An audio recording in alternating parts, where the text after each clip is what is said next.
নমস্কার দর্শক বন্ধু, আমি শ্রী প্রদীপ ঠাকুর। যে গাছটি আমি আপনাদের এখন দেখাচ্ছি, এই গাছটি এর আগেও আমি আপনাদের দেখিয়েছি। এটিকে বলছে হাড় মটমটি গাছ, কিন্তু এবার আমি আপনাদের দেখাচ্ছি ফুল।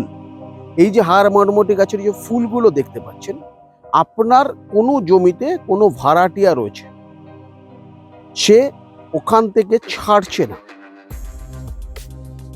দীর্ঘদিন ধরে চেষ্টা করছেন, বহু চেষ্টা করেছেন, তাকে ওখান থেকে তুলতে পারছেন না। এর জন্য বহু অর্থ নষ্ট করেছেন।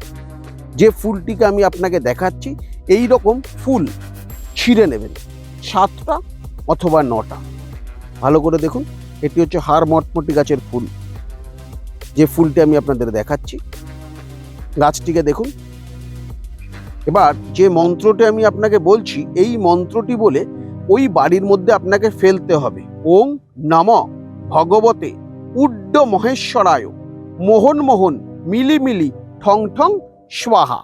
এই মন্ত্রটি বলে সাদা সুতো এর সাথে বেঁধে সাদা চন্দন দিয়ে এবং সিঁদুর দিয়ে সেই বাড়িতে যদি পুঁতে দেওয়া যায়, বা সাদা সুতো বেঁধে এমন জায়গায় টানিয়ে দেবেন যেটা কারুর চোখে পড়বে না, যদি আপনি করে আসতে পারেন, তাহলে কিন্তু সেই ভাড়াটি আপনার ঘর ছেড়ে। এটি কিন্তু একটি জাগ্রত টোটকা। ইউজ করুন, অবশ্যই সুফল পাবেন। নমস্কার দর্শক বন্ধু।